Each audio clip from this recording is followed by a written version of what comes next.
The air is thick with the smell of metal and oil. Among the sea of faces, there's one that stands out, a 19-year-old kid named Leo. Every day, it was the same routine. Clock in, work the line, clock out, and dream of a life far, far away from the monotonous hum of the machinery. Leo wasn't just working, he was waiting for a sign, a miracle, a ticket out. And one Tuesday afternoon, that ticket arrived, not in a golden envelope, but on a flimsy piece of paper from the corner store. He had won the lottery.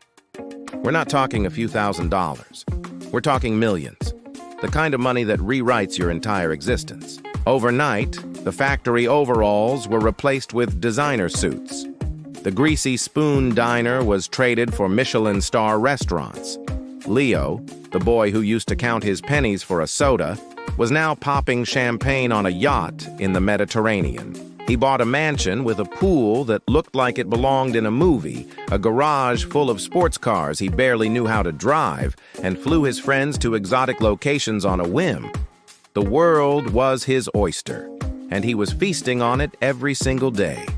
He was living the dream that he and every one of his factory buddies had ever whispered about during their lunch breaks. He was a king, and life was a non-stop party. For a while, it was pure bliss. The headlines loved him. Teenager trades factory floor for fortune. Paparazzi followed his every move. He was surrounded by beautiful people, all laughing at his jokes, all telling him how brilliant he was. He traveled the world from the vibrant streets of Tokyo to the serene beaches of the Caribbean. He bought everything he ever wanted, and then things he never even knew he wanted. A diamond-encrusted watch? Sure. A racehorse? Why not? He was living a highlight reel, a life curated for social media, filled with sunsets, luxury, and endless fun. There was no tomorrow, only the next extravagant experience. But as we all know, a party can't last forever. The spending was relentless. The friends were only around when the champagne was flowing. The initial thrill of buying a new supercar faded faster than the last one. The massive mansion started to feel empty and quiet once the parties ended. The millions, which once seemed like an infinite ocean of cash, began to look more like a puddle.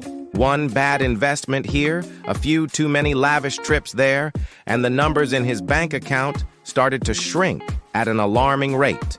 The calls from his financial advisor became more frequent, more urgent. But Leo was still caught in the whirlwind, believing the ride would never stop. And then it did. Abruptly.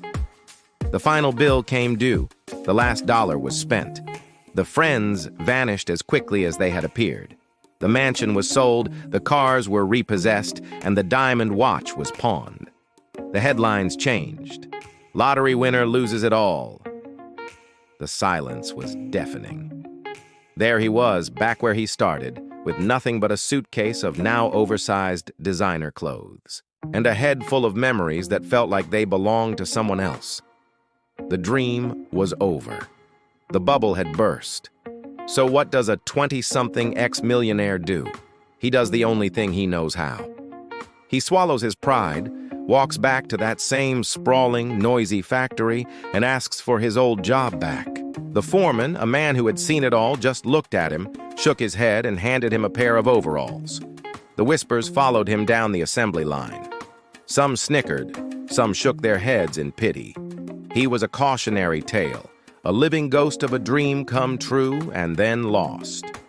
He was back to the monotonous hum, the smell of metal and oil, the routine of clocking in and clocking out.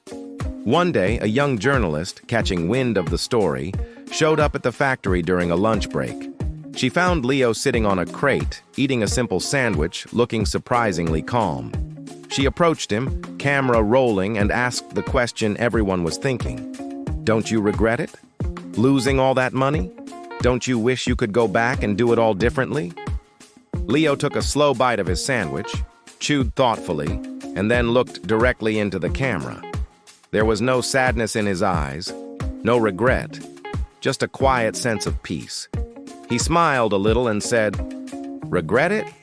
Why would I? I've seen the world. I've eaten at the best restaurants. I've driven the fastest cars. I've lived a life most people only dream of. I saw more in a few years than most people see in a lifetime. The journalist was taken aback. But you lost everything, she pressed. You're back here, in the factory. Leo nodded. Yeah, I am. But let me tell you something.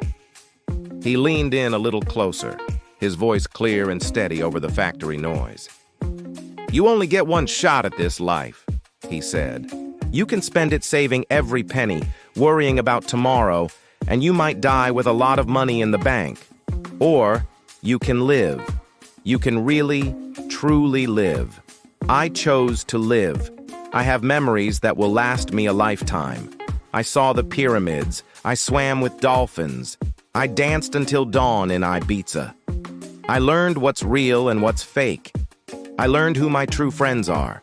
I learned more about myself in those few years than I ever would have here. He finished his sandwich and stood up, ready to get back to work.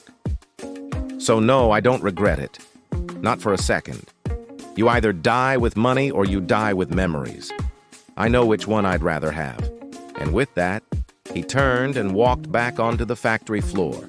A man who had been to the top of the mountain and found that the view on the way back down was just as valuable. He might have lost a fortune, but he gained a story and a perspective that no amount of money could ever buy. Thanks for watching. What would you do if you won the lottery? Let me know in the comments below. And if you enjoyed this story, don't forget to like this video and subscribe to the channel for more content just like this. See you in the next one.